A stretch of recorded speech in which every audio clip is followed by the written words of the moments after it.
Salut les gars. Bon, aujourd'hui on va sortir les deux gros aujourd'hui, le X-Max et le Seine Reaper. Donc le Seine Reaper, ça faisait longtemps que je l'avais pas sorti. Pourquoi? Parce que principalement des petites misères avec mes diffs qui m'ont un peu embêté. J'ai tout bien refait, j'ai modifié mes supports de batterie, je les ai mis le plus bas possible pour améliorer un petit peu le comportement en vol principalement, et c'est vrai qu'après je l'ai laissé un petit peu de côté. J'ai eu le X-Max qui est arrivé derrière, et le Seine est resté on va dire à l'abri des balles dans la maison tranquille. Mais là aujourd'hui, voilà, j'avais envie de sortir les deux, de les mettre un petit peu face à face. Ces deux machines, voilà, on peut les comparer simplement déjà par la taille. Voilà, visuellement ils sont quand même de la même taille, hein, grossièrement. Alors le Seine, c'était le premier véhicule que j'ai voulu prendre, qui était voilà, c'était un gros véhicule assez abordable, on va dire, pour les, bon, on va dire 550 € d'occasion, on arrive à en trouver. Après voilà, il y a des petites misères avec principalement on va dire au niveau du diff, mais bon, après les diffs, si on les révise bien, normalement il n'y a pas de misère. Après c'est des bonnes machines, il y a un comportement vraiment sympa. C'est vraiment différent du X-Max parce que donc déjà il roule en 6S contrairement au X-Max. Ça fait ouais, dans les 7 kg, quelque chose comme ça, 7 kg. Après on va dire en sortie de boîte, il a plus un comportement, je dirais, de MT et de Monster Truck.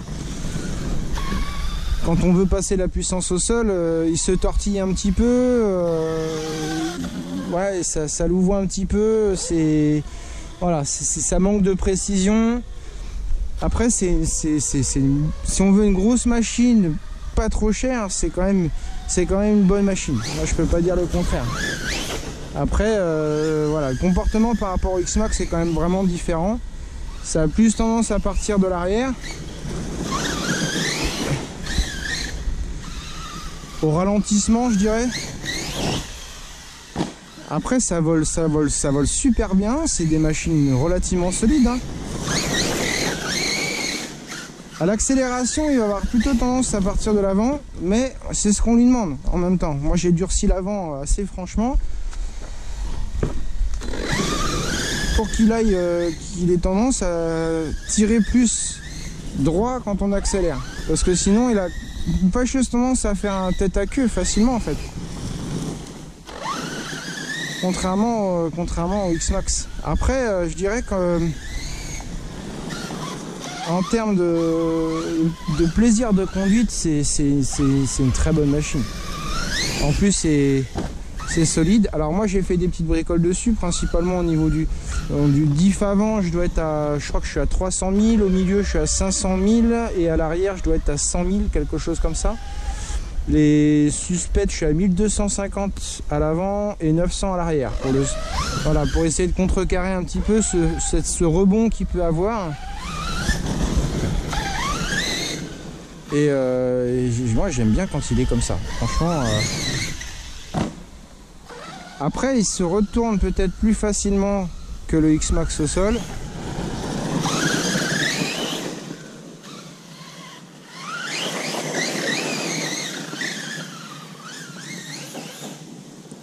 Mais l'un ne peut pas remplacer l'autre.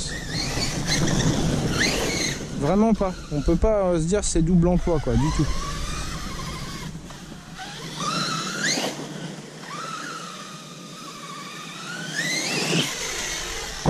Et il rebondit bien. Il a un rebond assez impressionnant.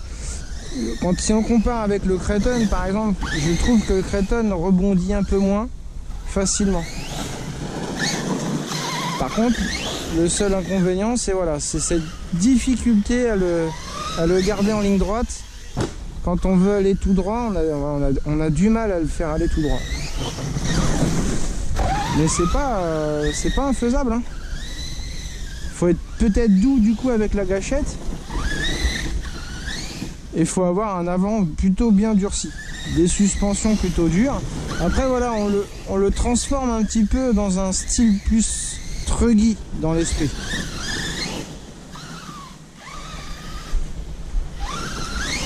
Mais c'est une très bonne machine, hein. On peut vraiment s'amuser avec et faire du gros saut faut bien refroidir le moteur parce que du coup moi j'ai réussi quand même à cramer le moteur qui était à l'origine dedans, qui est quand même un moteur qui est réputé très solide. J'ai réussi à le brûler. Après j'avais pas de ventilateur dessus et je pense que voilà, une année sans trop surveiller et tout ce qui est câblage a un petit peu souffert dans les bobines et il a fini par faire des arcs à l'intérieur.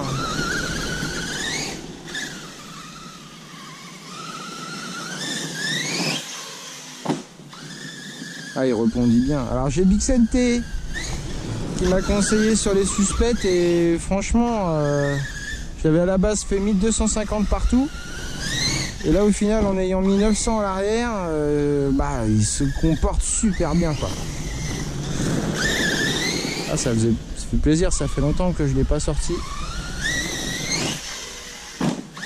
Wow, un régal.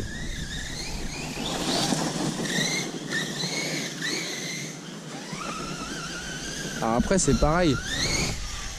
Les roues adhèrent moins que les roues du X-Max, ça c'est sûr.